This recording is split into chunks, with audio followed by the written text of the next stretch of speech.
Welcome to the Blooming League of Original Podcasts.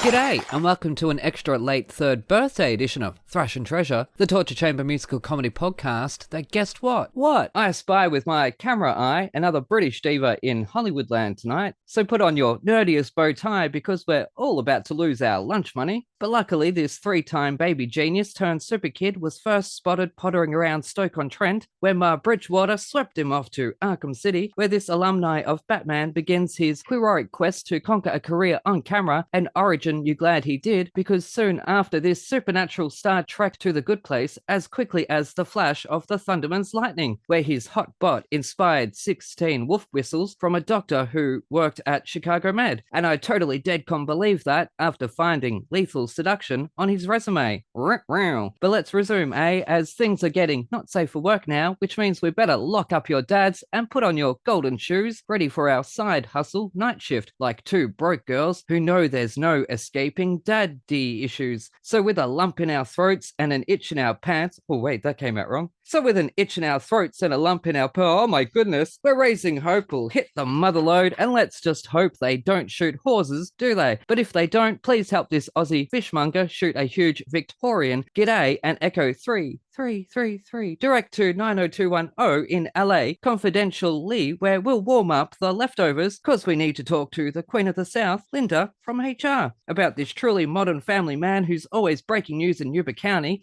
knowing it's always sunny in Philadelphia, when you're a leading man with all the family tools and legit rules of engagement after being farmed and dangerous on the ant farm, from whence he became an age ant of S.H.I.E.L.D. and copped an unlawful eyeful of a dozen or so cop and law shows such as NCIS, Los Angeles, The Rookie, Dr. Death, Joshua Jackson, Call Me Already, Leverage, and 911 Lone Star, due to having already made himself a home in the house of Ryan Murphy. Shout out to Tim Minear, with stints in Dharma, American Horror Story, and his breakout role as Victor Buono in Feud, Betty and Joan, proving there's definitely no wide hang-ups here. So bring me Agorax as we welcome to the Torture Chamber this delicate actor, singer, writer, director, producer, super nerd, and tasty zombie meal after being dished up to Colin, Zombeo, Jalicula, and Drew Barrymore for a Santa Clarita diet, because there's 1,000 ways to dine on this man's career, so let that Maron 8 as we serve up this sizzling special guest with a side of yes, Queen, because it's the one and only Mr. Dominic Burgess. Yay! Welcome to the Torture Chamber. How are you going? Oh my gosh, that was, did you just sit at IMDb and then just go wild? Pretty much. Or just off the top of your head? This is my blind cat Blink, by the by. Oh, yeah, I love pets when they pop up on the show. Basically that I printed off your IMDb and then I found the patterns, and where do we go from there? Oh my gosh, that's deep. There were a lot of deep cuts in there. There's a lot of stuff that wasn't even on IMDb in there. They shoot horses, don't they? That takes me back. Yeah, I think that must have been on there. I don't know. I got it from somewhere. I know it was in school, but maybe it was in the bio on there. That was, I did that at my last year. That was my final production at drama school. Yeah. They shoot horses, don't they? Yeah. Oh, wonderful. And then after that, you went on to Batman Begins. Yeah, that was my first professional job. Didn't end up in the movie, but I ended up in the credits, and that's what counts for me. Oh, lucky I didn't put it on. I didn't put on. Usually I'll put on, people's old films just to see what their first credit was. And quite often I've got them on DVD. Yeah, good luck. You wouldn't be able to find it. Yep. I auditioned for it, went down and filmed, and then didn't make the final cut of the film, but my name survived the closing credits. But not before I took a whole bunch of friends to the Odeon cinema to watch it, and then died a little inside when the moment passed. And my friends are like, "You said you're in Batman." I'm like, "Yeah, once upon a time."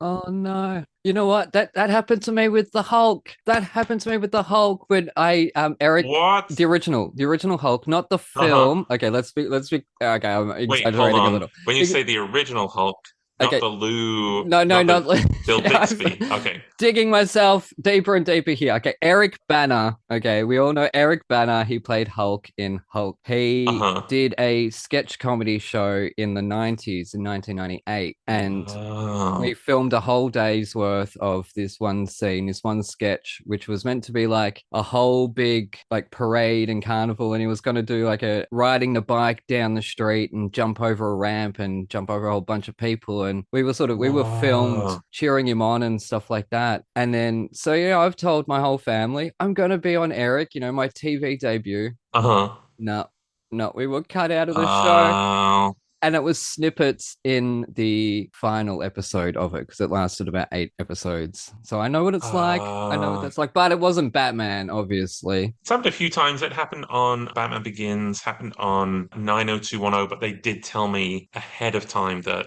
my scenes had been cut because I was playing a manager at a well-known sandwich chain in America, Jersey Mike's, and I was playing a manager, and then just a letter came through that was like, "Hey, the company doesn't feel comfortable in their brand being represented in that way," which makes sense. But it happens. Now I'm very wary, if you film something, unless you're sure that your stuff can't be cut, I'm very wary about being like, I'm gonna be in this thing, because you might not be. Look, at least you'd learn it early on and you didn't get sort of 100 jobs in and then be like, ouch, man, what? Yeah, I learned it right out of the gate. Yeah, that's it. Anyways, we'll move on because the strike is over. The strike is over. Yes, that's it. Congratulations. Well, it's Yes. tentatively over. Tentatively over for. Tentatively over. Yes. Let's just pretend it's the first exclusive interview post-strike with an actor from Hollywood. Oh It's not. It's really, really not. But are your arms tired from holding up your placards? my gosh. And did I say that right? I've just been saying picket signs. Maybe you say placards in Australia. That sounds very pick up your placards, mate. Yeah, it's one of those things where I say a word and I'm like, hang on, is that the word I'm supposed to use? And I look it up and then I found out that it was. So, You can still, yeah, you can use that. or placard, Take it. placard. I don't know. It's something. Yeah, we've been since, gosh, the writers went on strike in May, and then SAG just reached their tentative agreement last Wednesday. So all in all, it's like 6 months, 6.5 months. So it's been slim pickings, but I have shed a lot of weight on the picket line. So that's been a nice side effect, I guess. Take what you can get. That's not how you want to do it. That's not how you want to do it. You know, it's like people say to me about gaining weight, I'll just be a depressive eater. I'm like, I'm depressed enough, but I don't eat. And I don't feel like that's the way I want to gain weight is by stuffing my face because I'm sad about something, you know? I mean, I haven't just been doing it from picketing. Sorry, No. we shouldn't be talking about this. Oh no, you're good. I don't mind talking about my weight. Way too personal. My weight, yo-yos up and down, and I have been making a conscious effort to lose weight, and I've been working with a trainer and then, getting my 10,000 steps in every day on the picket lines. It's been all right. Oh, I guess that is the way you want to do it then. Yeah. Yeah.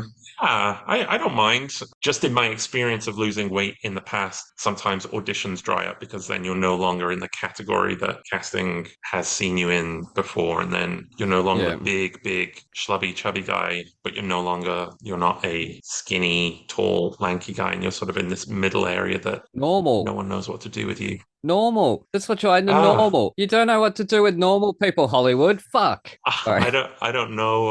I don't know if I would subscribe to calling anyone. I reject the concept of normality. I would say average, but that sounds like shade. Yes, no. But just what people in their limited notions put you in their boxes of. Anyway. Yeah, no, it's a good conversation to have, I think, because it's something that gets brought up a lot. Just to bring up a quick story of casting Dewey Finn in School of Rock on Broadway. Alex Brightman came in quite quote unquote normal, and it wasn't until he came back 4 months later, having gained weight, that he got the part. So you're right in that if you're in between, you're not quite right for when they want that quote unquote the extreme bearish or chubbish character. I don't want to offend anybody who's listening, or they want the muscular character, or they want the skinny, runty train-spotting character. Acting is always going to be like based on appearance. So as you transition out of a certain way that you appear and move into a different category, just sometimes it can be hard to navigate that, I Yeah. guess. Yeah, it sucks. Yeah. If you ask me, I think it absolutely sucks. But anyways, you can finally talk about American Horror Story. We'll move on because you are in delicate. Yes. Do I need to buy a hat for your wedding to Kim Kardashian? Goodness gracious me, sleeping with her in secret. Ooh, oh, spoiler alert for Dun those out dun there. dun dun. But hang on, but I did write that question before I'd seen 5. I'm thinking you got killed somewhere in between 2 scenes where she's on the phone at the end of it. If you don't come back, I'm not surprised. But if you do come back, then awesome. Gosh, I don't know where the season left off because of the strike, they had to stop. And so Oh yeah, true. There might be an episode next week that I'm missing out on. I don't know, where are you? Maybe are you behind in Australia as well? 5. 5. I don't know how many episodes they've had. Hang on, let's have a look. Wikipedia will save the day as always. I probably shouldn't say anyway because of spoiler stuff. I'm gonna err on the side of caution. I can't remember how many episodes I did. Was it 4? I did 4 or 5 episodes. I think there might be one more episode when they air part 2 of the season. Okay. I think. We'll find out. The world will find out. Yeah, we'll find out. Well, good luck, and I hope you survive. Yes. I'll put some beeps in there and make people think you gave me some spoilers. If you take it statistically with a lot of my shows, I tend not to survive very often. No. Make of that whatever you will. And it's American Horror Story. I highly doubt you're surviving in this one, anyways. But I do have my theories about the season. Obviously, I think we all do. I think we all do, but it's all right. I won't. And look, Tim Minear has been on my show. Wow. Okay. Okay. I'm not doing anything to piss him off. Not doing anything to piss him off. Tim is wonderful. Tim, I don't know if Tim is on American Horror Story right now. Tim No, is he's not. on 911. He's on 911 Lone Star, which he very nicely sent me a Facebook message maybe 2-3 years ago now, being like, "Hey, I wrote a part for you." Bless him. I met him on Feud. Yeah, delightful, delightful man. Which is actually brings me to my next, because it is our anniversary episode. I think maybe I might. Happy anniversary. Well, our 3-year anniversary. Like we just had our 100th episode, so it's not, it's like 2 birthdays in 1 year. Being greedy. What is 3-year anniversary? Is like 1 year anniversary is like paper, 2 year is I don't know what a 3-year anniversary is supposed to Coffee. be. Coffee. Good, good.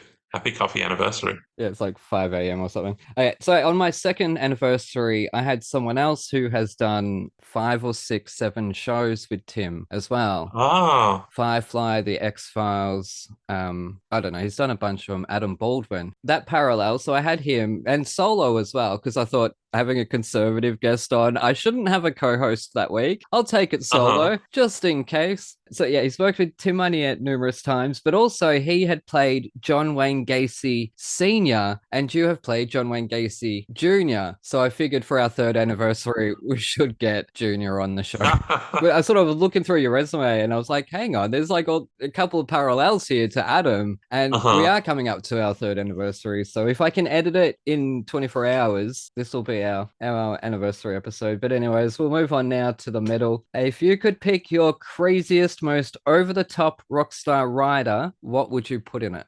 Oh boy. Oh my gosh. Like crazy. I'm so easy to please. I'm just like, yeah, I'll just as long as I have like waters and bananas available, I'm pretty good. No water. Ah! Oh my gosh. I mean, you can fill a room with kittens if you want. Yes. That sounds like a Mariah Carey rider, right? I think she did that on a rider once. But I have 5 cats, and if I'm traveling or anything, then I do miss my cats. Gosh, I don't know. I'd have yeah, you know what? I'd have a selection of films. I do love films. So if like I'd be like, hey, you know what? I want a full library of movies that I can watch when I'm in my downtime. That's really metal. How about that? Actually, as much as I do a musical theater show and a music show, cinema is my first love, very much so. Me too. I mean, I love we have a physical media collection.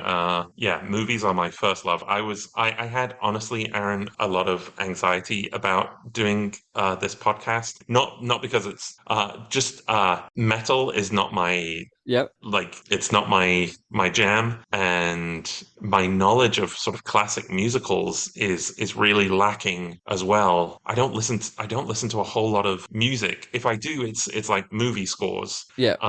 And so before coming on, I was like, oh gosh, I'm going to do it all wrong. I'm going to be a terrible guest. Oh. Anyway, I listened to the albums. Yep. I did my due diligence. I Oh. did my homework, and here we are. Yep, awesome. I do appreciate it. And it's look, the first words that come out of my mouth are the Torture Chamber musical comedy podcast. So that's perfect. That I guess that it caused you anxiety. That's not perfect. That's really, really me. What am I saying? No, I greatly appreciate it. But it's all about learning new genres of music. And so when we have musical guests on, a lot of them don't know metal. They've never heard metal before, and we'll give them something real full Yeah, on, yeah. and it is a torture chamber for them that they've got to dive into this rah rah rah rah rah music. I mean, I've just never really enjoyed metal. I had a friend in high school, Jeff Buddy, who he enjoyed the band Therapy, Never heard of them. and he gave me one of their albums to listen to probably when I was like 13, 14. And oh boy, it was just so extreme. I just remember one song that was like, "You kid, hide the knives." It was a lot. Listening to metal, I feel like it gives me anxiety. It really just sets me on edge. I don't find it relaxing in any way. Even if it's like if it plays in a film. I did a film called Fishmonger, just a little short last year, and they put the trailer that they made starts off, you know, how trailers do, and it gives you snippets of story, and then it twists really sharply into a metal soundtrack. And even now I'm still like, oh my gosh, no, the metal. Anyway, I'm thrilled to be on your podcast talking about metal. Yeah, no, look, the metal fans out there are going to have Schadenfreude in spades listening to this conversation because I'm 107 episodes in, right? Well, I've done 106 Uh-huh. episodes, and I grew up with like Metallica, Motley Crue, and so Guns N' Roses. Uh-huh. But then having to listen to the rah, rah, rah, rah, rah, rah, or the real industrial stuff where they're just literally banging around pots and pans in the kitchen. That's what it sounds like. And then there'll be like a ripping sound or something, and then like a dude voice like that. And I'm like, I have no idea what's going on, you guys. What is happening in this world? So I always write a review to express how I'm feeling as I listen to this album. And a lot of the times, yes, I am not in the best headspace, or I'm going crazy listening to it, or it's affecting me in negative ways. Yeah, yeah. And I just know that the metal fans out there would have to be loving it. Like, suffer, you little brat. Anyways, well, speaking of my review, I'll get into it. And I picked Incubus Science, S-C-I-E-N-C-E. We know how to spell it, but it's actually spelled out on the album. That is cold. It's horrible. I hate cold coffee. Anyways, serves me right. When I first chose Incubus, it was only because the lead vocalist, Brandon Boyd, had been a guest on one of this year's 37 seasons of Drag Race, and I picked this album because I recognized the desert on the cover from the Spice Girls' Say You'll Be There music video. Oh yeah, that was the other reason. So with my expectations sky high, I'm sure, I engaged the Spotify to begin, hoping in the very least that this 1997 sophomore studio album won't succubus. Redefine began, and I thought that was a bold statement to make at the get-go. And whilst this erratic new metal sound was lively and nuanced, I found the lyrics to be rather wordy, although I guess it isn't called concise. So anyways, I was surprised by this sound. I expected, well, not this. Vitamin started and built up over almost a minute in a Fraggle Rock kind of way before kicking in with dark, brooding verses juxtaposed against an angstier, if angrier chorus with a rhythmic, almost tribal backing. Funky, crazy. I dig.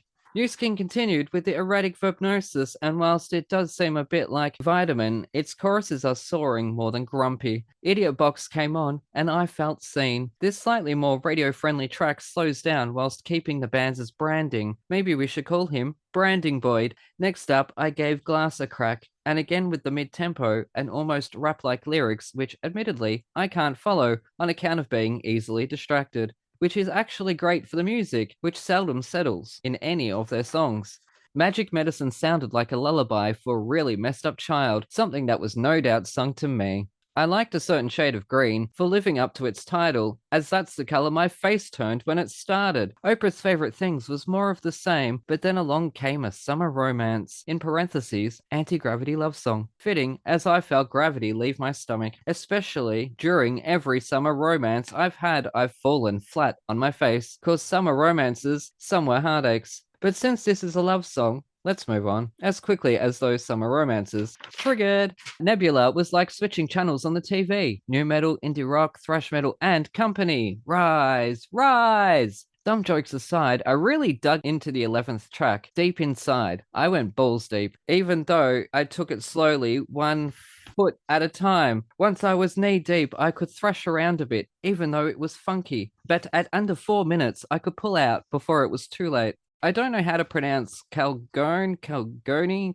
Caljone. Moving on. And with segue one, we're trolled for 10 minutes. So don't do drugs, kids. That's a high, literally 3.5, almost a 4. So I quite dug it. It was like funky, it was tribal, it was rap, it was new metal, it was thrashy, it was rah rah rah, it was soaring. It was like everything going on in my mind in an album.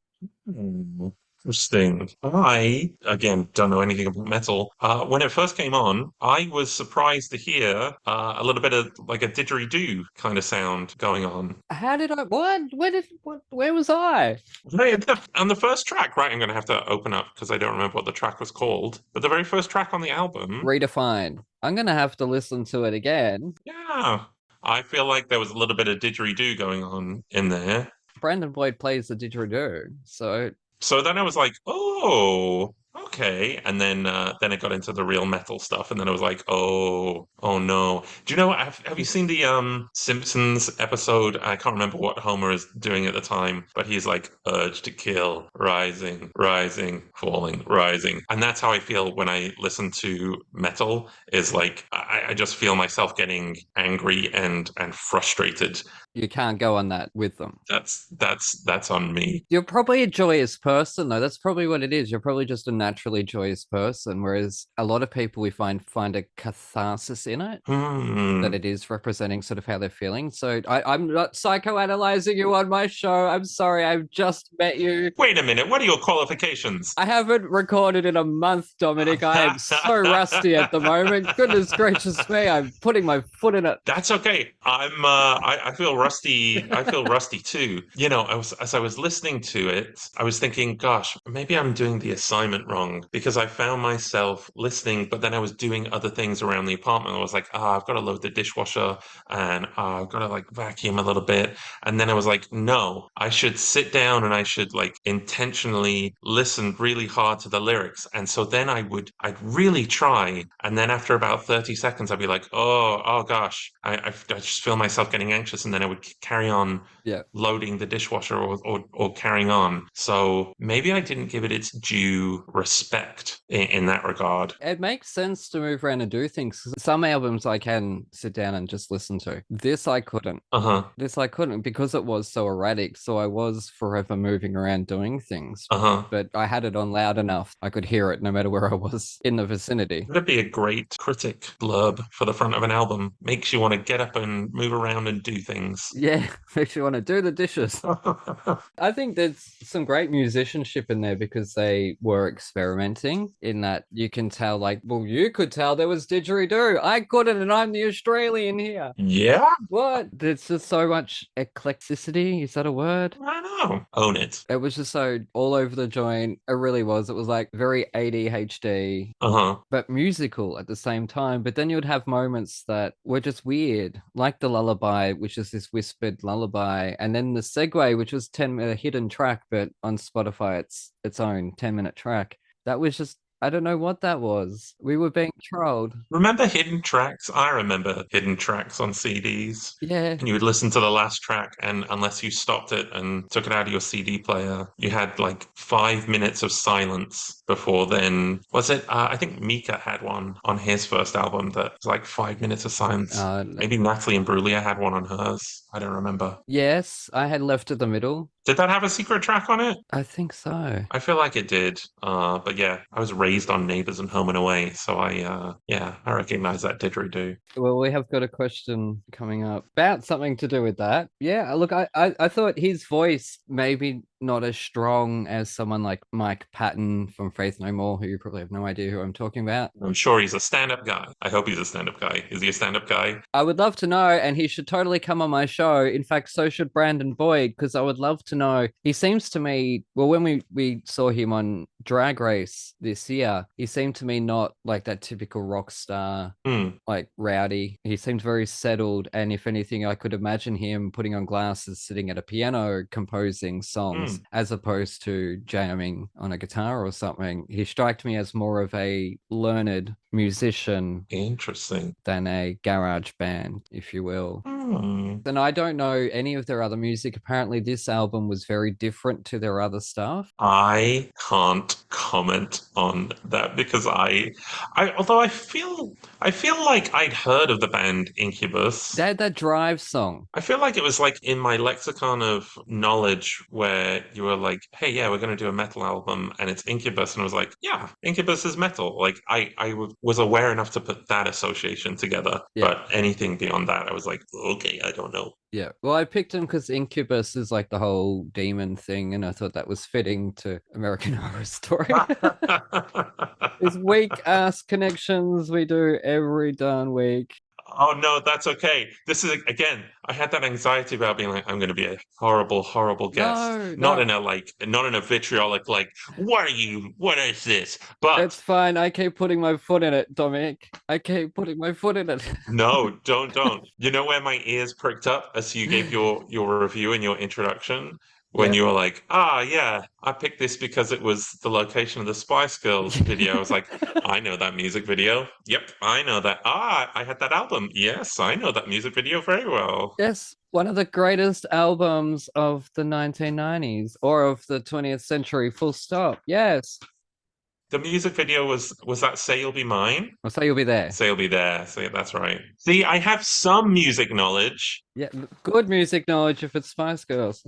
Actually, Adam Baldwin last year, one of my favorite moments with any guest was he goes to me, do you know the big 5 metal bands? I go, yes, Sporty, Ginger, Baby, Scary, and Posh. And he's just like, oh my God, fathers. Oh my God.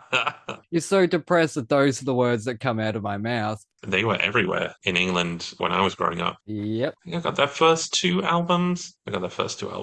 For sure. We're not talking about the Spice Girls. Not complaining anyone wants to talk about it on this show. Look, as I say, these guys that I can't judge their other music, so I don't know if their other stuff is like this sort of very new metal. It's not a genre that I really like all that much of what I've heard of it. You know, Limp Bizkit and Linkin Park, really. I know who they are. Well, there you go. Like, I couldn't tell you a single song they've done, but I've heard of them. I know they did George Michael's Faith. Limp Bizkit did a cover of George Michael's Faith. Oh, George Michael. And Jamelia did Numb by Linkin Park on Radio 1's Live Lounge. And it's a really, really good cover. So I know those songs. Okay. Yeah. All right. See, I'm not awful. I'm fine. No. I deserve to be here. That's exactly. I'm having a lot of fun anyway. So, and I haven't had recordings. That's the thing. I've been producing another show that I'm not hosting.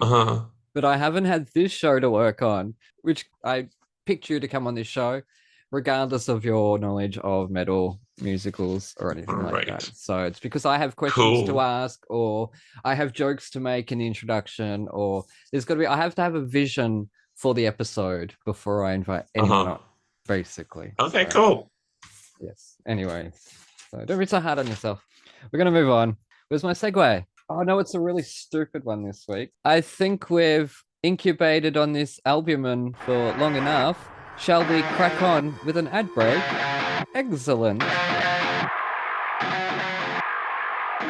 From the producers of Thrash and Treasure and airing exclusively on the Bloop Network, around the world in 80 plays, hosted by the adorable Lizzie B and Alfie Parker, and starring the gorgeous Dolly the Dog. They'll take you from city to city, exploring the rich arts and cultural history of the UK and Ireland. New episodes air on Tuesdays, and here is a sneak peek.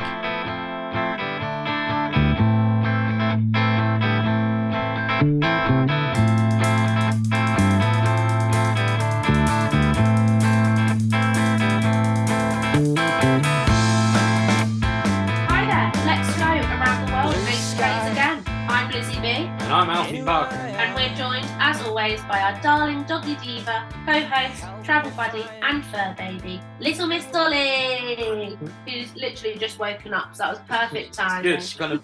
She rose up. She did. Scratched, and that was scary. And for this week's episode, we've been pottering around Stoke-on-Trent for the past week on the third stop of the Sister Act UK tour. So, in case you missed the first two episodes, in this series we're going to be exploring the UK and Ireland's wonderful arts history and culture as we make our way from city to city with Sister Act. How's this week been for you, Alfie? The week's been good. I like Stoke. The last time I was here, granted, was on the tour of Kinky Boots. It wasn't the best time for me, but Stoke is a place I enjoy, and it's nice being here, and the theatre is nice, and yeah. It's a good week. Yeah, I'm really enjoying it so far. I've just kind of written down a few bits to mention that kind of tie in all the things that we've talked about so far that are kind of important to chat about when one is touring. So we travelled by train, and that was fine because we didn't travel by train. Never got the car. Scrap that. So did we? Yeah, Amber drove us. From Hull? Yeah. Right. Rewind. Whoa. So it was a bit of a luxury for us getting here because we actually got a lift, didn't we? We got a lovely lift in a lovely car from Hull to Stoke by our lovely friend Amber Kennedy, who is in the show with us as well. Alfie's worked with Amber before. I have worked with her before. I worked with her on Joseph just before COVID-19. And she's lovely. So when I found out she was doing this as well, and going to be on tour with me for another year, I was very, very excited. Yeah, it was lovely because, as we spoke about last time, Dolly had some really nice doggy daycare in Hull. So we went and picked her up from there, and then Amber drove us to Stoke, which it was 2 or 3 hour drive. Yeah, it was really, really kind of her because it's less hassle. We can, shove all the stuff in the car and just be on our way. And I think especially because we had to pick Dolly up, it just made it way easier for us. So thank you, Amber, for the lift. It was very kind. Thank you, and thank you for stopping off for Greg's. That is obviously key information. Amber did stop off. I asked her to swing a left. We went to Greg's, which, if you don't know, is a lovely chain bakery that they normally have at service stations and in your local town centres. Sausage roll. Vegan sausage rolls for me. Pizza slice. They've got it all, so I recommend that. So basically, Alfie had the best journey ever. Now, I think the audiences here have been the best they've been on the tour so far. Yeah, I agree, actually, 100%. It's just, they're just reactive. They're up for it. Rowdy at times, a little bit. But that's fine, respectful rowdy. Just really engaged in it and not afraid to sometimes in audiences it takes one person to kind of go, woo, for the audience to kind of relax a bit. But here, from the get-go, they've been really loud and vocal. And I think that just then sets the tone for the rest of the evening. Yeah, definitely. No, really, really enjoying it. And the theatre staff have been lovely. And Dolly is allowed at work here, which is the best part. And everyone's been really, really lovely to little Miss Dula. Our accommodation as well. So Stoke was another place that was quite difficult for us to find dog-friendly accommodation. And what's really nice is that on Facebook, there is a community of pet-friendly theatre digs people. And I'd kind of done a bit of a shout out on there saying I was struggling to find somewhere, and someone dropped me a message and said, I stayed in this place before, they don't advertise it as dog-friendly, but if you drop them a message and explain, they should be happy for you to stay there. So I dropped them a message and we got it booked, and it's lovely, isn't it? It's like a converted garage which is attached to someone's house, and we get the bus in and a taxi home, and the taxis have been brilliant as well, haven't they? The taxi has been epic. We've had the same man. He's called Alfie. He's called Alfie, of course. We've had the same man every evening. It looks like I've got a chauffeur. Yeah, it does. He's there, he grabs our bag, he puts in his boot. I feel like a bit of a star, to be honest. I won't lie. Yeah, it's nice, isn't it? Absolutely.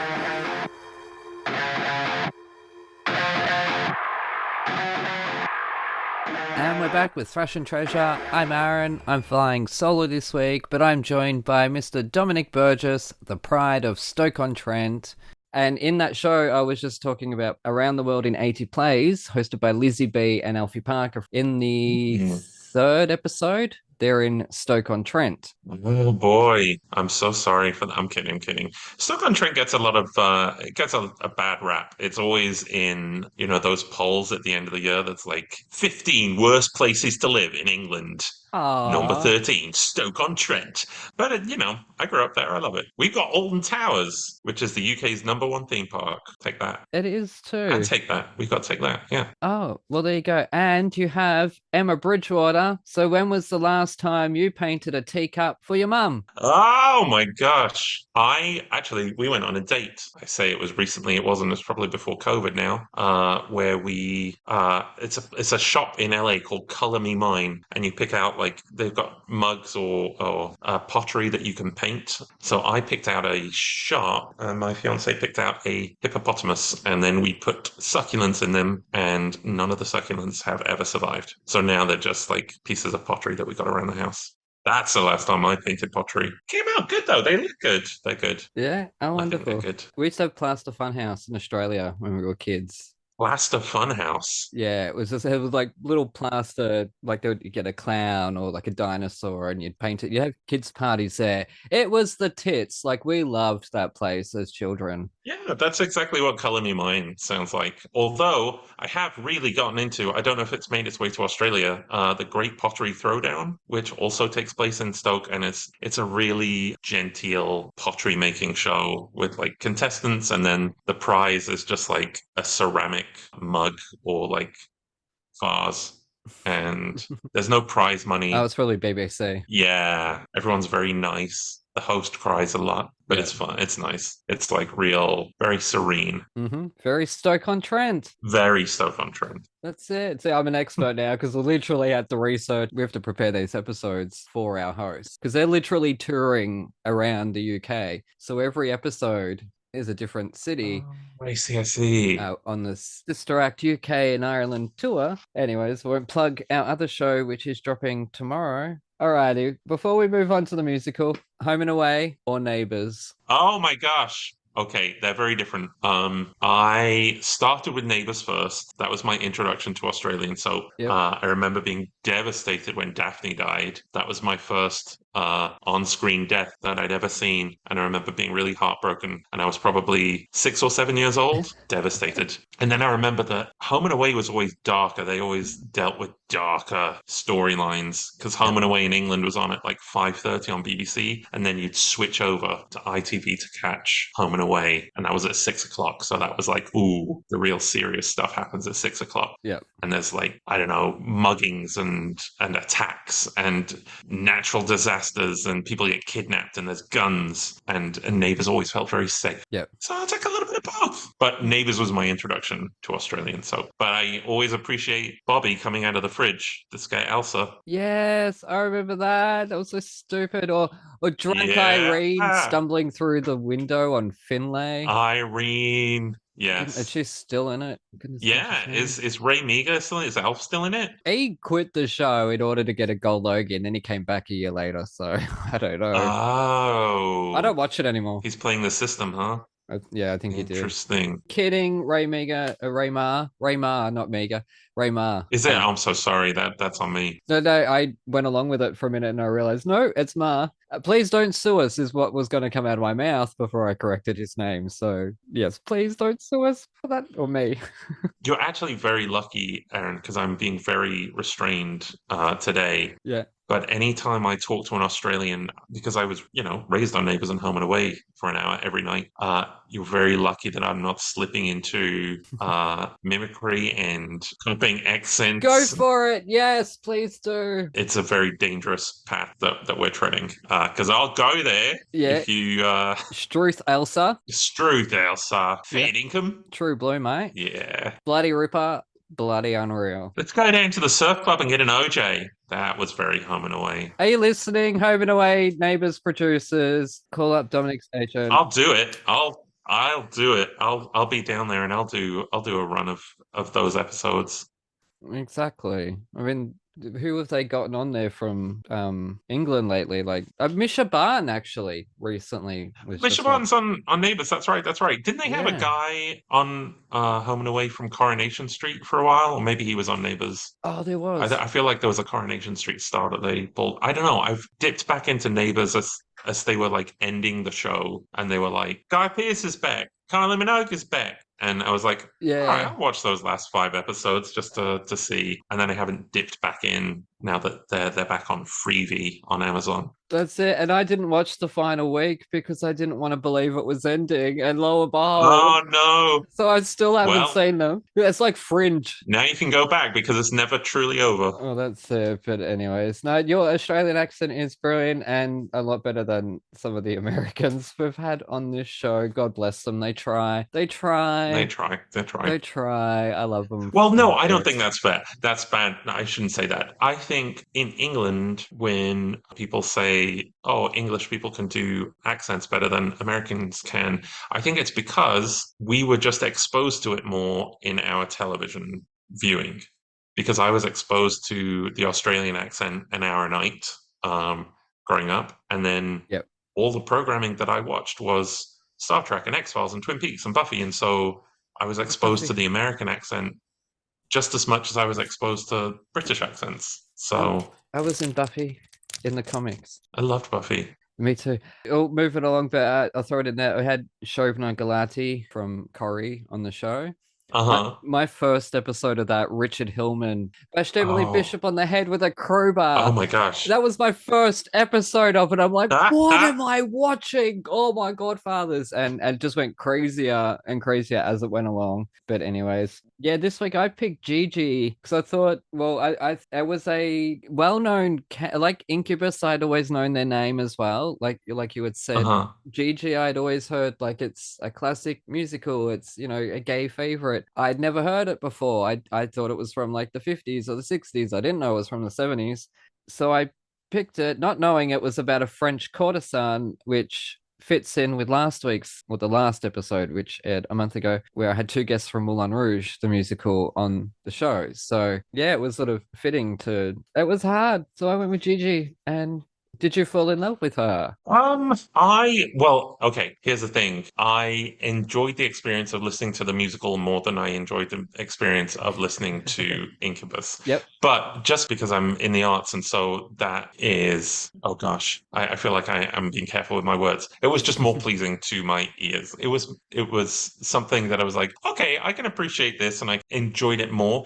Although my mark for knowing if I enjoy a musical or not is when I see the musical is if any of the songs or any of the hooks stay in my head the next day. Yeah. So I could watch a musical and be like, oh yeah, I enjoyed that. And then the next day, if it's still rolling around in my head, and then I'll be like, oh yeah, I want to listen to that track again, and I will track it down, and then I'll be like, oh yeah, actually I could listen to that whole album again. This one there wasn't any tracks on this album that I was like, oh yeah, that. Yeah. It felt a little dated in terms of I couldn't imagine a modern interpretation of it, or I couldn't imagine a huge audience being driven to see it if it was put on now. Maybe I'm wrong. Maybe if Lea Michele was like the star of it, everyone would be like, yeah.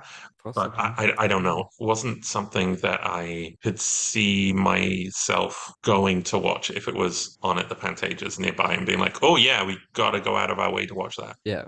And the album we did was from 2015. So it was the recent revival with Vanessa Hudgens. And it lasted, I think, 107 performances. Like, I don't think it did as well. But I don't think originally, I'd have to look it up. Again, Wikipedia. We'll save the day. Okay, original productions. The musical opened on Broadway where it ran for 103 performances. Like 3 months, huh?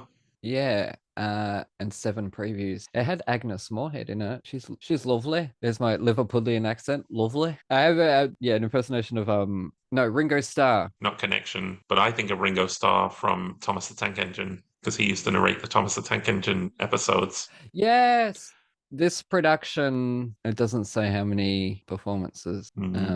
Read from March to June. I think this was a time when, and I've discussed it on the show before, they were making comedy vehicles for leading ladies. Uh-huh. Sort of the 40s through to the 60s, up into things like Sweet Charity and stuff like that. Uh-huh. I think by then, I don't know, they just weren't making the unique. This was Lerner and Lowe as well. This is My Fair Lady. This is Camelot. They've got two of the biggest, most classical musicals. We did Camelot recently, and we kind of all agreed that the revival of it wasn't as good as what we vaguely remembered the original to have been, because it was Lerner and Lowe. They're masters of the game up there with Rodgers and Hammerstein and Cantor and Evan, all them. I think by this point the flavor had gone. I don't think the material was there. A lot of these leading lady comedies were failing, and still today there's not very many of them. And I think that's a shame. And that's why they keep reviving them, like Funny Girl recently and this, because it's a way to cheaply, if you will, because they don't have to invest in a new show, but it's a way to get that latest it girl on the Broadway stage in that leading lady comedy role. And will the show land this time?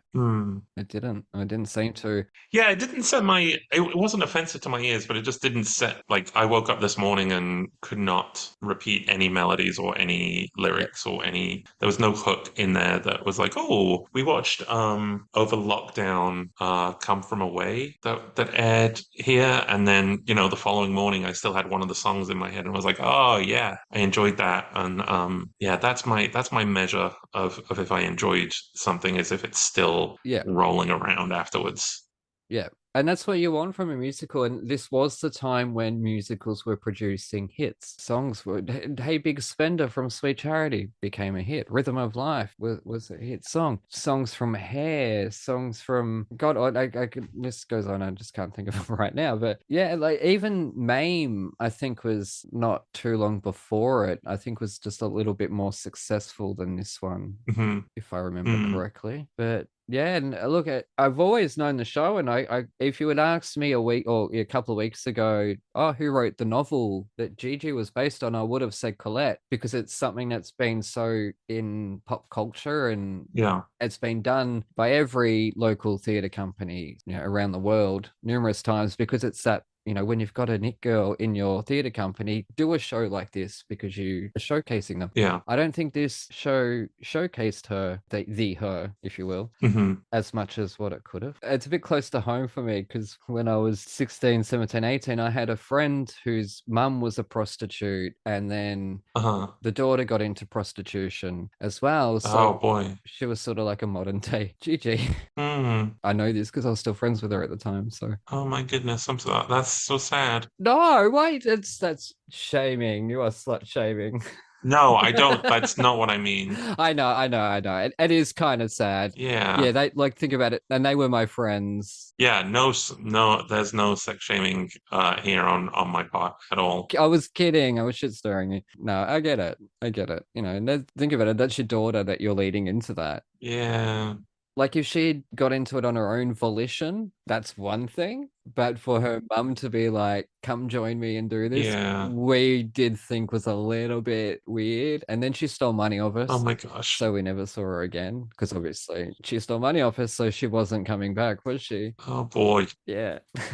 Life has been fun and very, very interesting. No wonder I host a show about heavy metal. Yeah.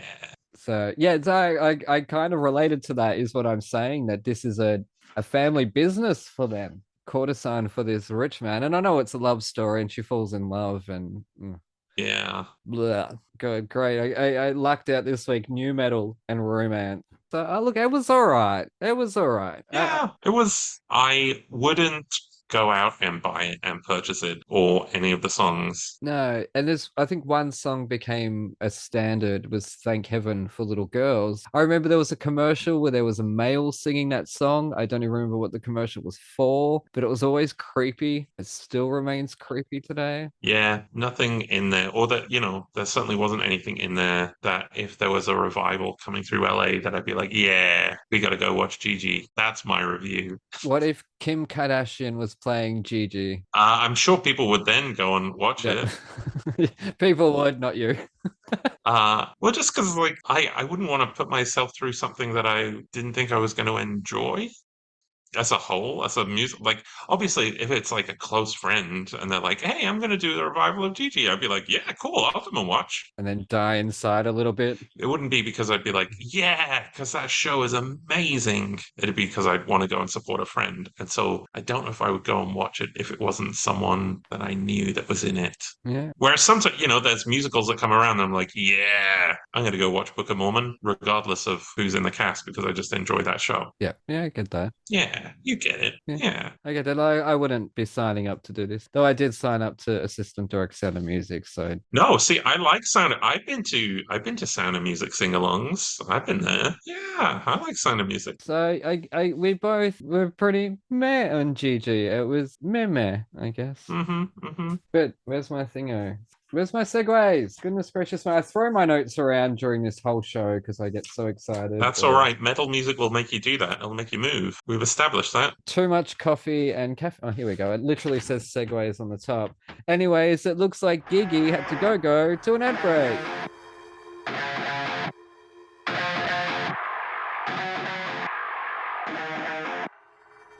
G'day, listeners. Aaron here.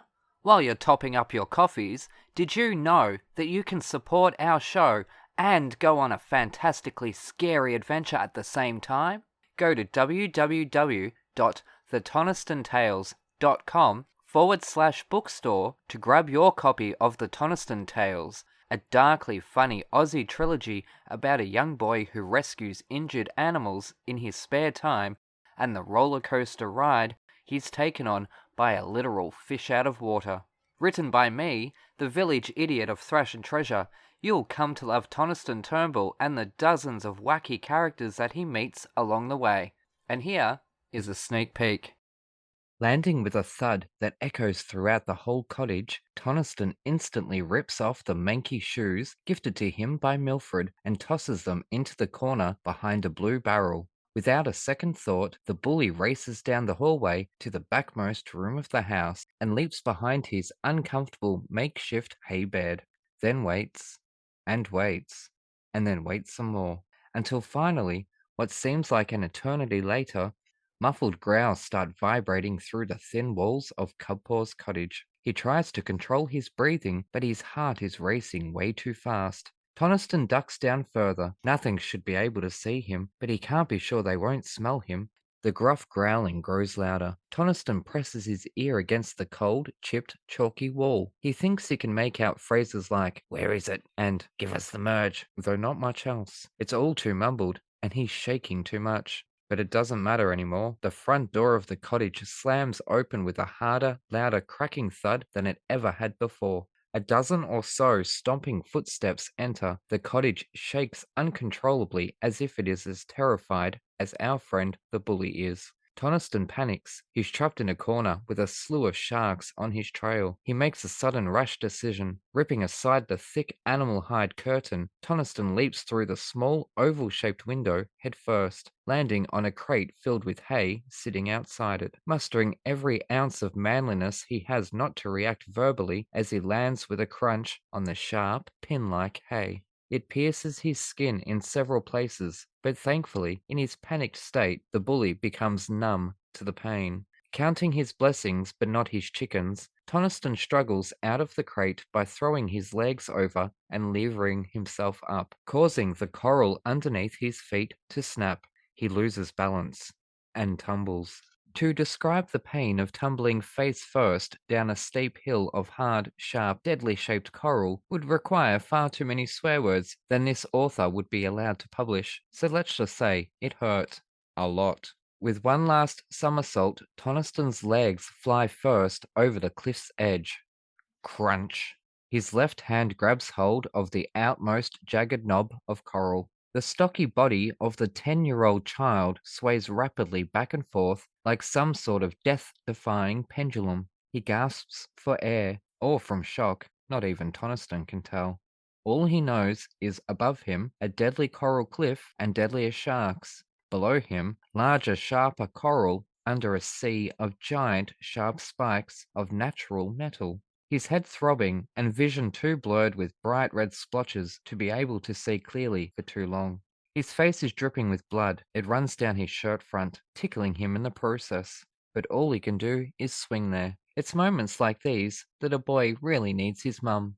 Unfortunately, while Toniston's life hangs in the balance, on Earth his life was, dishonestly, being celebrated by all at Gumbaya Primary School after news of the bully's disappearance had spread like wildfire through the tiny town, then onto the music industry before eventually reaching the wider world. Rock music fans, specifically those of Muzzletop, had flocked to the outskirts of Melbourne, leaving wreaths, band posters, and hand-drawn tributes to honour the missing son of their favourite singer. Although none of them knew the boy, many had seen him standing on the side of the stage of the band's concerts alongside Tina.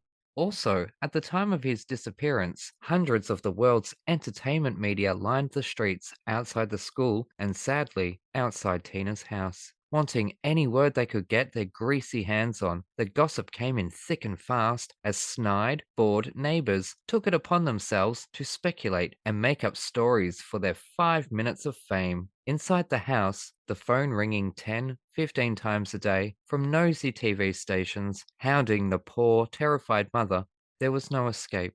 And whilst Tina was never polite in her declination, still they persisted. "Call me again and I'll punch you in the nose," she promised. The school's principal, Mr. Patterson, had himself realised how cold and nasty it would look if Toniston Turnbull's former victims didn't at least pretend to mourn his disappearance. And thus, with an added paranoia of becoming a suspect, Mr. Patterson set out to overcompensate with memorials and dedications to the boy who touched all our lives with his love of animals. Mr. Patterson felt satisfied his school's image was intact. The largest memorial from the school came in the form of a service in the gymnasium. With every student, teacher, news reporter, and local police in attendance, Mr. Patterson sought to show the world just how much Toniston had meant to the school. The service would have made the bully puke. From the awful school choir butchering his least favourite songs to the obnoxious releasing of the White Doves, Mr. Patterson may have been satisfied his memorial service paid tribute, but Toniston is far too cynical for that. And yet, whilst hundreds of people sat on the cold plastic seats in the Gumbaya Primary School auditorium, not one person in attendance truly knew Toniston when he was around. But all alone, in her large house, the animals all shunned outside, Tina Turnbull sits with her umpteenth glass of wine, ignoring the umpteenth phone call from friends, fans, and family, but most sad of all, wondering, for the umpteenth time, what she could have said to her only child to have brought the two of them closer together. A now broken photo of Trent Turnbull and an infant Toniston, only hours after his birth, sits at her feet under the table. Tina simply doesn't care about the million tiny shards of glass cutting up her feet. She just wants her son back. And as if joined at the soul, while dangling from the lavender-coloured dead coral cliff face, somewhere in his head voice, Tina's cries are heard by the boy. His face scrunches up, but then it relaxes. I can do this. Grab your copy of The Toniston Tales from thetonistonTales.com/bookstore today. Hooroo!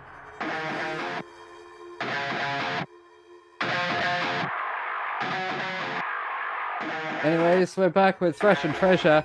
We're the Ashleys. I'm Ashley Aaron, and that's the number one Ashley. It's Mr. Dominic Burgess. Now, I just got a few questions on your hopes and dreams for the future. Oh my gosh. Are you for or against the term character actor? Oh, yeah, I don't mind.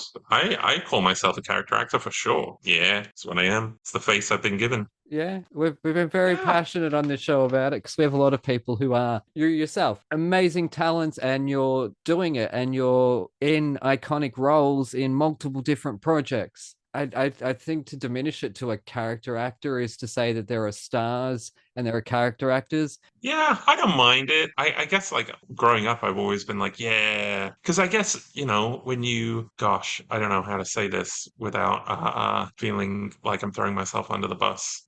When you're not what people would call traditionally handsome, there you go. You sort of know the sort of roles that you're going to go in for, but I enjoy it. I enjoy going in for the roles that are a little weird or quirky or over the top or something that a traditional leading man might not get a chance to play or to do. Yeah, I don't know if I answered that very well at all. I don't mind being called a character actor. I don't mind being called an actor. I'll take both monikers. Yeah, cool. How about what do you prefer, a gay actor or actor? Oh, actor. Yeah, isn't that funny? Yeah, actor. Yeah, it is. Huh. No wonder I psychoanalyze my guests when I'm asking questions like this. No, you're fine. It's a good question to ask. Well, we talked about it with Peppermint, about her being known as a performer or a trans performer. So I myself being a writer, I am a writer. I'm not a gay writer. I just happen to be a gay man. Like this is the part of me. Uh-huh. So, Yeah. and you're not known for gay roles, if you will. Yeah. I mean, I play them and I play straight roles. I guess Victor Buono was, wasn't Yeah.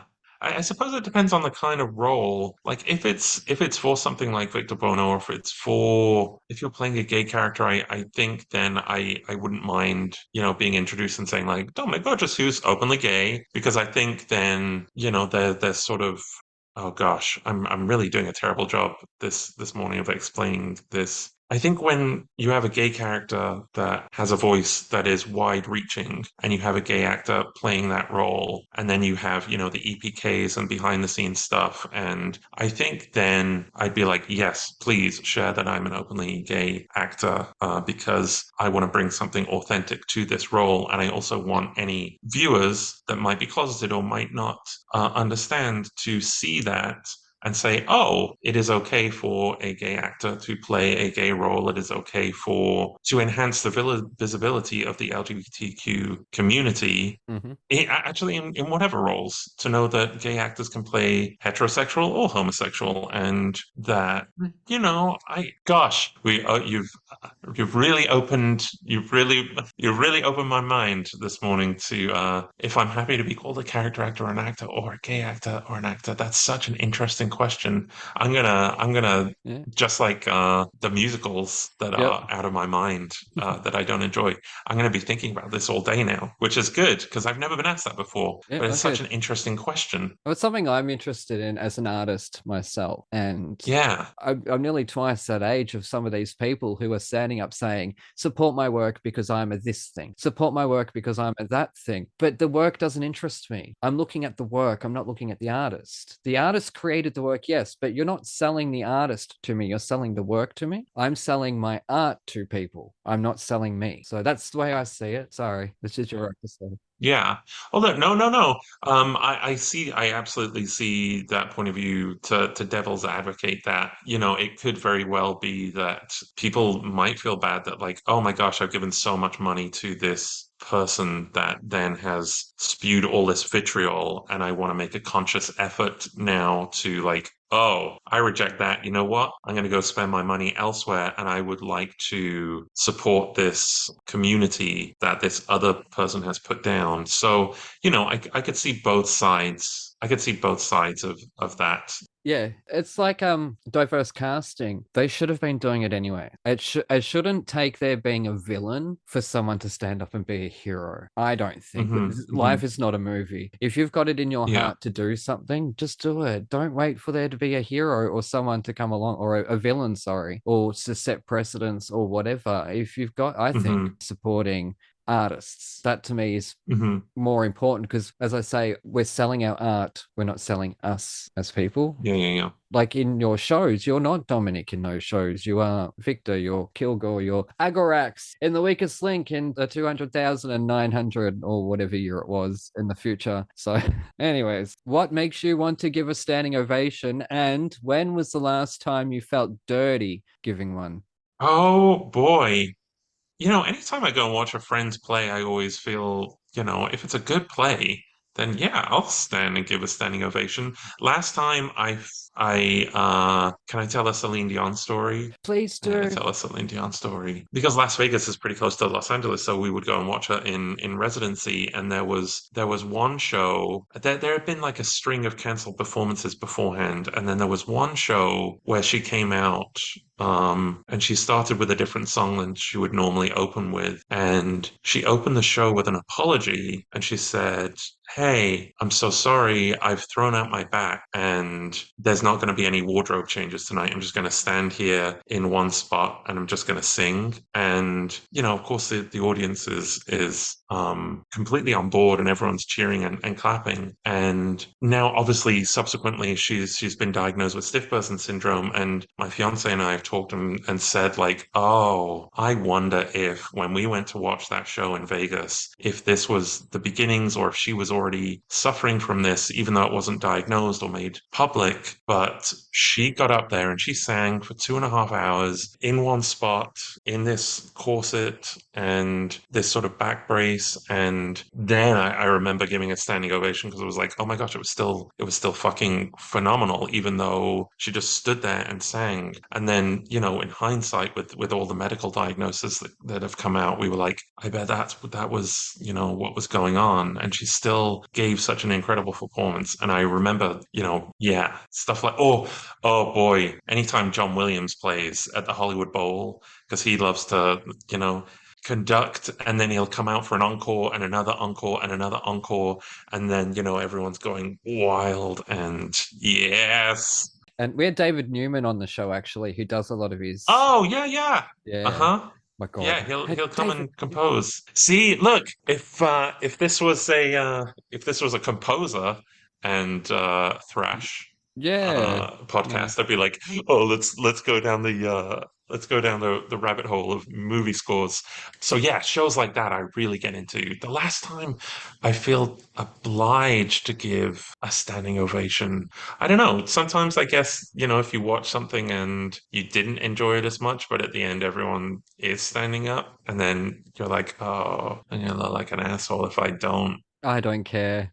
I'm happy to be the asshole. Are you? No. I feel like I'm very conscientious in a crowd because I'm 6'5", 300 pounds, and so when I book seats for stuff, I'm always like, all right, I'll go on like the aisle closest to the wall so that people behind me can see, because I've been in those auditoriums where you sit down and then the people behind you are like, oh God, John, I can't see over this man's head. John, switch seats with me, John, and then I feel bad, and so anyway, I'm digging a hole. But look, don't feel bad for being tall. These people who wear their hair, I'm not talking about culturally appropriate hair, I'm talking about an updo. You don't need a fucking updo to the theatre, kids. You don't need a massive hat to the theatre, kids. Or you don't need a big massive flower on it. Because I went to my first opening night recently, and some of the, like in the front row, there were people with big hairs. I wanted to... I try and be conscientious of where I book my seats and whatnot. Or I'll be like, if we get seats there, that's where there's the raise behind, so we can sit there and then people behind can see. Anyway, went off topic there. No, appreciate it. We've got half a theatre audience as well, so I'm sure they appreciate that, because we hear a lot of horror stories from the audience. Anyway, or from the stage, technically. But anyways, let's look back on the 2007 writer's strike, when we got an influx of reality shows from that. That's when I first moved to LA. Yeah. Oh, there you go. Now, the problem is that with all these reality shows, everyone watched them, and only half the audience kind of went back to the scripted shows. Now, do you think moving forward from these two strikes that we've just had, these 6 months worth, and equivalent like 200 plus days between them, if you add them up together, apparently that's the thing. How much do you think the onus is on the fans moving forth not to support AI-driven material? That would be the dream. I hope that the strikes ignite a sort of renaissance, a sort of golden age where people can get really creative again. And if there is a big switch to AI-driven content, I really hope that then those sort of mid-budget movies come back, like the thrillers and the smaller budget, 10, 15, $20 million movies come back, where it's not a case of the extreme, like ultra low budget or $250 million budget film. There's a huge swath in the middle to play with. And I hope that, if there is AI-driven content, that it doesn't ignite, it doesn't take off, and that, that sort of uncanny valley, there's nothing going on behind the eyes, reads to people. Yeah, and you get that in reality TV anyways. Yeah, I love narrative storytelling. I I'm a bit wary now of new TV shows. I used to love TV shows. I used to like binge and, I said X-Files and Buffy and Twin Peaks, Mm-hmm. all these shows that I used to love. And then more recently, I loved Breaking Bad and I love For All Mankind. But I'm very wary of starting new shows now with the streamers that just cancel stuff because there's nothing that I hate more than being mid-story and something being cut up. I don't know if you watch Glow. I loved Glow. And then they just canceled it. So now my viewership habits have changed because of the way that studios and streamers have treated their content, that I'll be like, okay, that looks like a show I would enjoy, but I'm not going to start it until 5 years down the line when it's finished because I don't want to start something that is going to get canceled. I started, was it 1899? The like sort of mystery show on Netflix by the same people that did a show called Dark, and then it got canceled after one season. I was like, Yeah. so now I felt my viewership habits changing because of the way that studios and streamers are operating their businesses. But then something like TikTok will get 10 fucking million fucking views. Oh, goodness gracious me. You talk about TikTok and that short attention span that people have developed now, but that's also what is coming into play with streamers and Netflix and Amazon and all these places where storytelling isn't driven by story or character anymore. It's driven by the algorithm. It's driven by the algorithm of how do we keep viewers watching for more than 15 minutes? We put the big action set piece up front, and then we have something that says 24 hours earlier, and then we tell the narrative that the film. It's driven by statistics and numbers instead of good storytelling now, and it feels like a disingenuous way to make content, I feel. Yeah, no, completely 100% agree. Honestly, it took me 14 years to write my novels. An AI could come along, grab a few fucking keywords, release something with that same concept and title, and make millions from it. Yeah, it's and it's so scary how fast AI is developing, and also I get so anxious when AI is used and then you see on Instagram or TikTok or these social media apps that people lap it up. People see this stuff that's like, hey, look at this Wes Anderson style Lord of the Rings video. And then it's like, but that's, great. You put Bill Murray on Gandalf's face and you mimicked Wes Anderson's style, but no one approved that. No one said yes to that. No one. Yeah. But people are like, oh my gosh, isn't this cute and funny? But no, it's not. It's stripping. It's offensive. Yes. Thank you. Sorry. That's where I sit and I live in it. It might feel cutesy and benign, but it's really not. It's driving an algorithm to learn and to steal. Yeah, that's it. And this is people's hard work. This is their creations, As I say, it took 14 years. Well, it took 12 years to get the first one up. It was 14 years by the time the third one was written and published.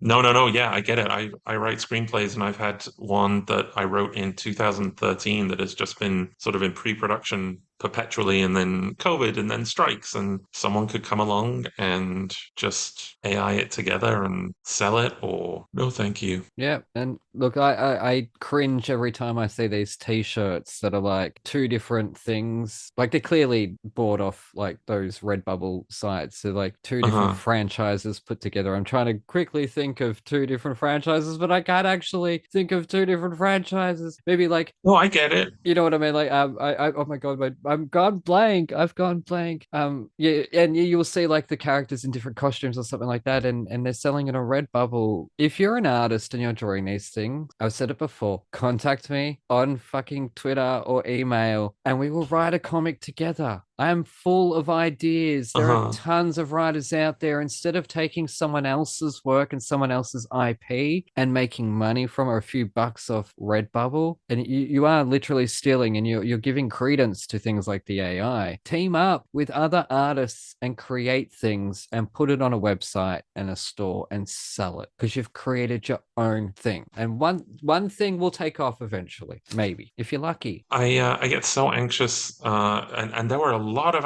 we were on strike then all of a sudden there was like this new AI thing that was the yearbook trend where you could put your photo in it and it would make you look like Yeah. yearbook photos from the 1970s or the 1980s and the 1990s. And the actors were on strike, and there were actors that were posting like, hey, look at this cute video of me from 1980, and you're driving the thing that we're fighting against in it. I know. Blew my mind. I'm like, what are you doing, people? But I have to be nice because I want people to come on my show. So I can't like attack people and be like, dude, you're playing into this shit. I totally get it. yeah. You're not going to see any of that crap on my thing, not the Dali thing, none of these like make your own movie posters or anything. I will create my own artwork, as shitty and shoddy as it is. Anyways, before we both get too fired up, what's one normal, everyday thing that everybody else seems to be able to do, but you fail miserably at? Normal everyday thing that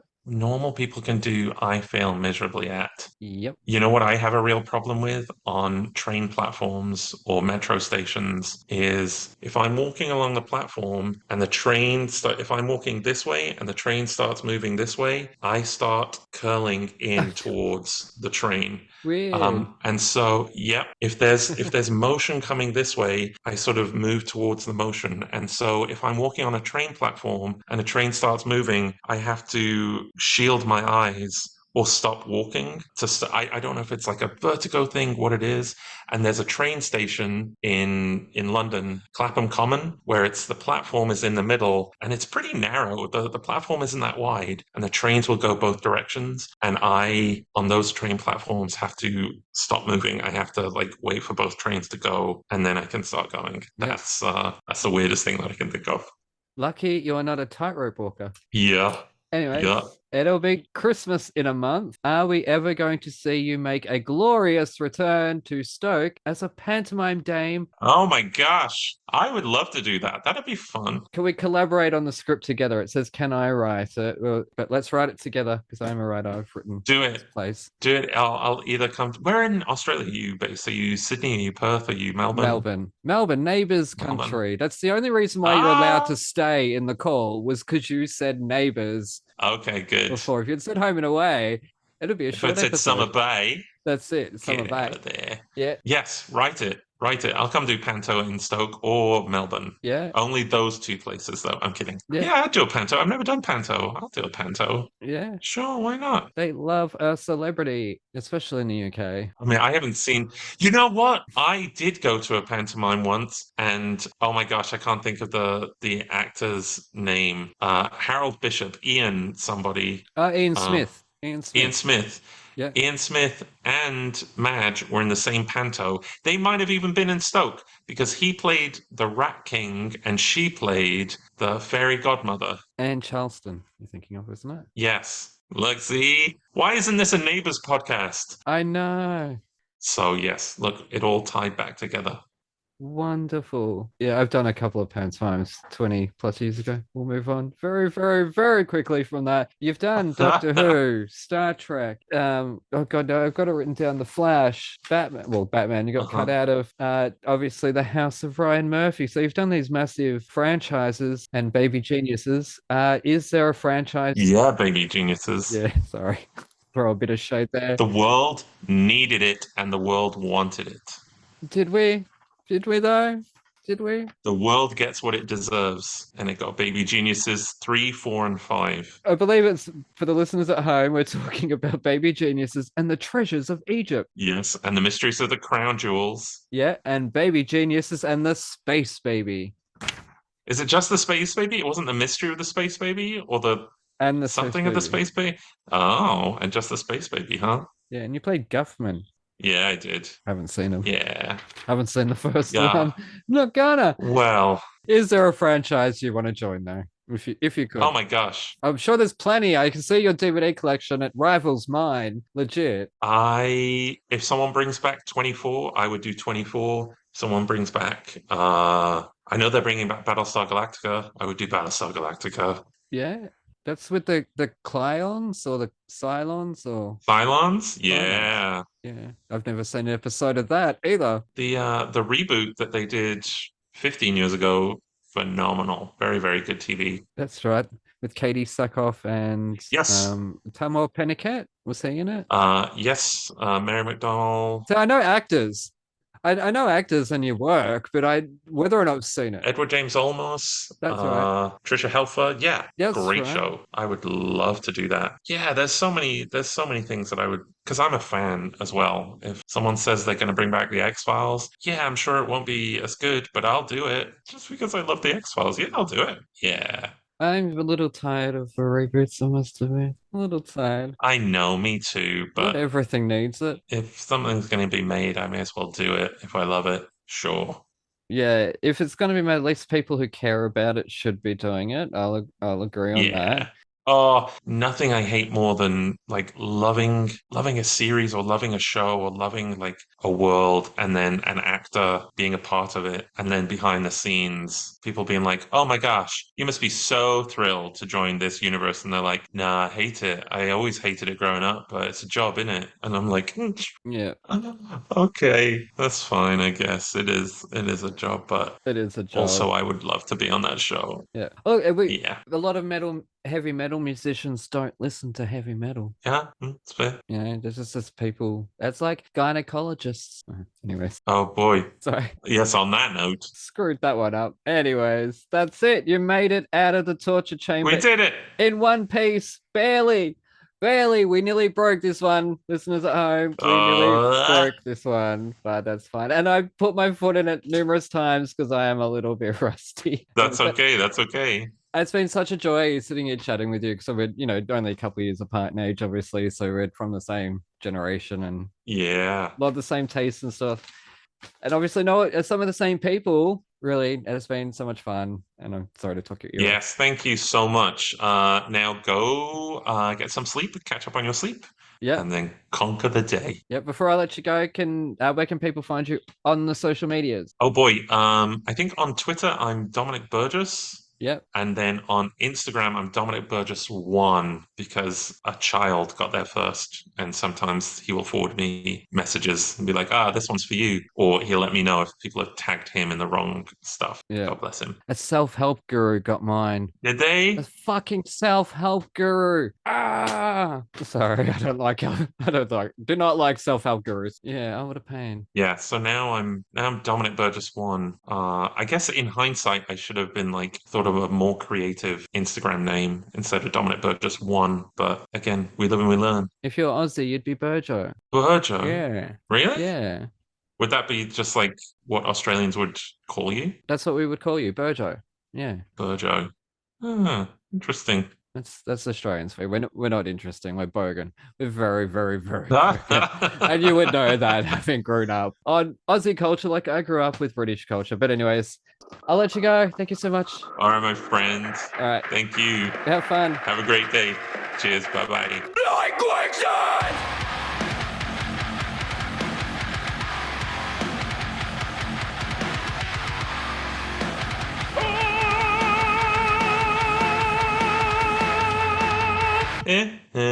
Da, da, na, na, na, na, na, na, na, na, na, na, na, na, na, na.